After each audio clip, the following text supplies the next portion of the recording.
សួស្តីបងប្អូនសិស្សានុសិស្សទាំងអស់និងសូមស្វាគមន៍មកកាន់ Channel Education News English ខ្មែរបាទថ្ងៃនេះយើងនឹងសិក្សាអំពី grammar ហើយយើងនឹងសិក្សាអំពី article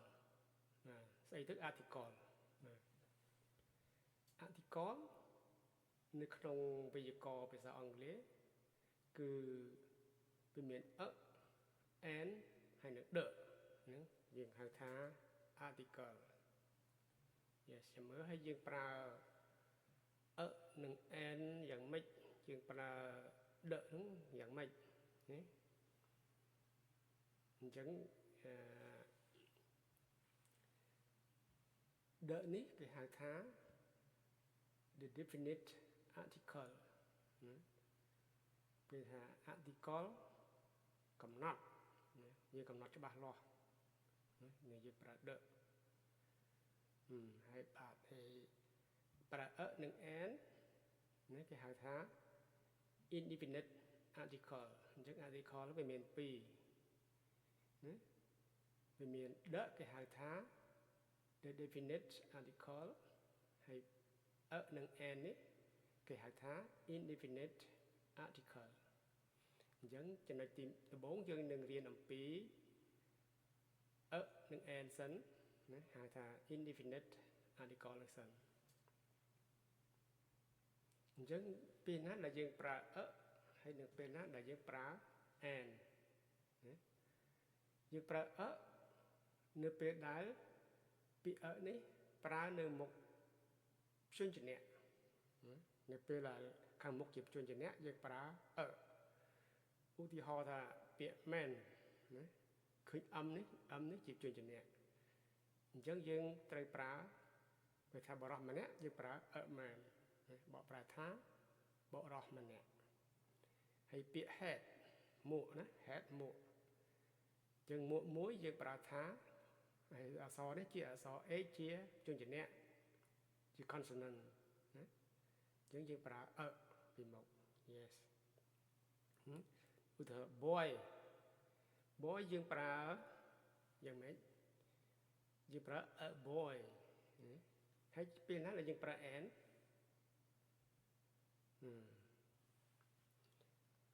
ហើយពេលណាដែលយើងប្រើណាអ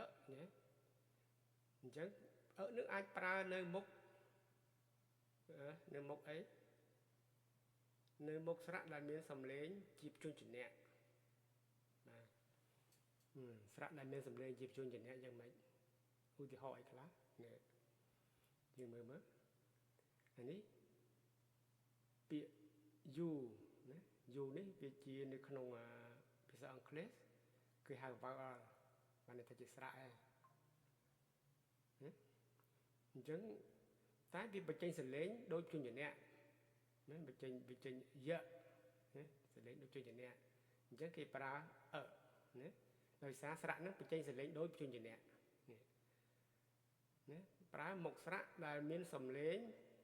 ជាព្យញ្ជនៈបានន័យថា you នេះជាស្រៈមែនប៉ុន្តែបានបញ្ចេញសំឡេងជាព្យញ្ជនៈបញ្ចេញសំឡេងយៈណាអញ្ចឹងយើងប្រើ university ណាបានថាប្រើ and បានទេដោយសារស្រៈនេះបញ្ចេញសំឡេងជាព្យញ្ជនៈហើយនេះប្រើសំឡេងនៅមុខ e ជា vowel ជាស្រៈប៉ុន្តែយើងត្រូវតែប្រើដោយសារអីពាក្យនេះ e នេះបញ្ចេញសំឡេងជាព្យញ្ជនៈគឺយើងអានថា European yes អញ្ចឹង e នឹងហើយ e ហើយ u នេះបញ្ចេញយៈបញ្ចេញសំឡេងជាព្យញ្ជនៈអញ្ចឹងយើងត្រូវប្រើណា European ណាបាទដោយពាក្យនេះមួយទៀត one យើងអានថា o នេះខ្យល់វឹកឃើញណា o ហើយ n e នេះ one នេះយើងអានឬសូរសំឡេងវឹកដូចព្យញ្ជនៈអញ្ចឹងយើងត្រូវតែប្រើណាដោយសារហ្នឹងនេះហ្នឹងវាប្រើនៅមុខស្រៈដែលមានសំឡេងជាព្យញ្ជនៈ yes អញ្ចឹងយើងអានថា one way street one way street អញ្ចឹងយើងប្រើពីមុខ yes តន់បានទេបងប្អូន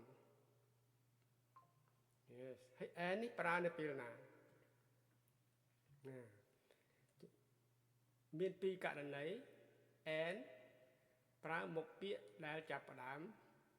ដោយស្រៈគឺស្រៈណាខ្លះ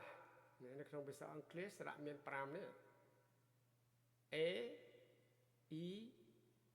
I O U yes ស្រៈមាន5ហ្នឹងហើយ and ប្រើនៅពេលណាទៀតប្រើនៅមុខពាក្យដែលចាប់ផ្ដើមដោយសំឡេងនេះសំឡេងនេះហ H ណាសំឡេងដូចស្រៈឧទាហរណ៍អីនេះកាលណានៅមុខស្រៈនេះ A នេះ apple apple ពី apple ចាប់ផ្ដើមដោយស្រៈអញ្ចឹងយើងចង់និយាយថាផ្លែប៉ោមមួយហ្នឹង apple ផ្លែប៉ោមយើងចង់និយាយថាផ្លែប៉ោមមួយនេះយើងត្រូវប្រើ n ដោយសារអី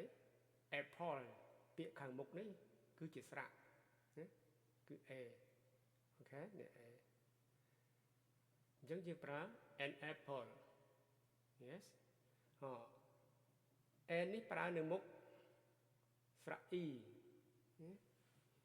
n ប្រើនៅមុខស្រៈ e h នេះសុទ្ធឬក៏ពងទាពងអីហ្នឹងពងទាពងមាន់គេហៅសុទ្ធ h អញ្ចឹងពាក្យហ្នឹងចាប់ផ្ដើមដោយស្រៈ e ណាអញ្ចឹងយើងប្រើអីប្រើឬក៏ប្រើ n ប្រើឬក៏ប្រើ n yes យើងប្រើ n ត្រូវត្រឹមត្រូវisland កោះយើងថាកោះមួយយើងប្រើអីឬក៏ n យើងប្រើអត់កាសទេពីព្រោះពាក្យនេះនាំដោយ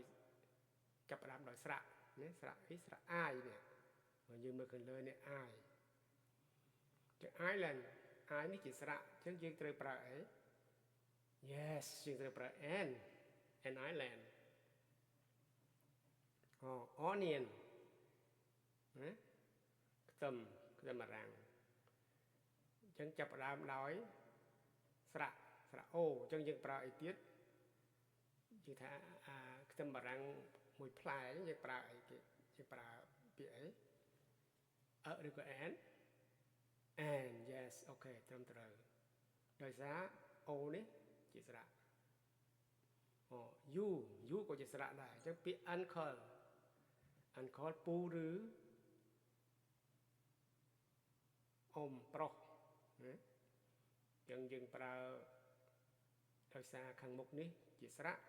អញ្ចឹងយើងប្រើ n ណា an uncle អូខេ yes slowly មួយទៀតនេះ n ហ្នឹងគឺប្រើនៅខាងមុខពាក្យដែលចាប់ផ្ដើមដោយសំឡេង h ណាឧទាហរណ៍ hour h នេះមិនមែនជាស្រៈទេប៉ុន្តែ h បានបញ្ចេញសំឡេងដូចស្រៈសំឡេងគឺហៅថាសំឡេងអត់មានឮសូរជាព្យញ្ជនៈណាអញ្ចឹងយើងប្រើអីប្រើឬក៏ an hour yes គឺយើងប្រើ an hour អូខេ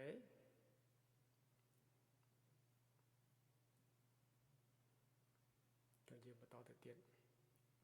ហើយ n ហ្នឹងអត់ទាន់ចប់ទេ n គេប្រើអីទៀតមុខអក្សរនីមួយដែលបញ្ចេញសំឡេងជាស្រៈឧទាហរណ៍អីខ្លះអក្សរអីខ្លះដែលបញ្ចេញសំឡេងជាស្រៈឧទាហរណ៍ l MP នេះសកាត់គេ MP member of parliament សមាជិកប្រតិភិអីយ៉ាង MP គេអានគេដោយសារ នេះអានអត់មានឮសារម៉ឯណាអញ្ចឹងវាបញ្ចេញពាក្យនឹងបញ្ចេញសំឡេងដូចស្រៈ S O S ណាអញ្ចឹង S នេះបញ្ចេញសំឡេងដូចស្រៈ S ត្រូវមានសំឡេងសប៉ុន្តែអត់បញ្ចេញសំឡេងសទេបញ្ចេញសំឡេងដូចស្រៈបានថា S O S មួយទៀត X ណាអញ្ចឹង ពាក្យដែលយើងថា L មួយនេះយើងត្រូវប្រើ N ដោយសារបញ្ចេញសំឡេងដូចស្លាឧទាហរណ៍ NL plate ណា NL plate N MP ណា NMP មួយទៀត N SOS ណា SOS មួយទៀត NH yes អញ្ចឹងពាក្យដែលបញ្ចេញសំឡេងសូរសំឡេងដូចស្រៈយើងត្រូវប្រើ N ដែរបាទសូមអរគុណចំពោះការសិក្សារបស់បងប្អូននៅវីដេអូក្រោយយើងយកនៅមេរៀនមួយទៀតគឺយើងរៀនអំពី article the ដែល article the គេហៅថា the indefinite article ចឹងសូមអញ្ជើញតាមដាននៅ channel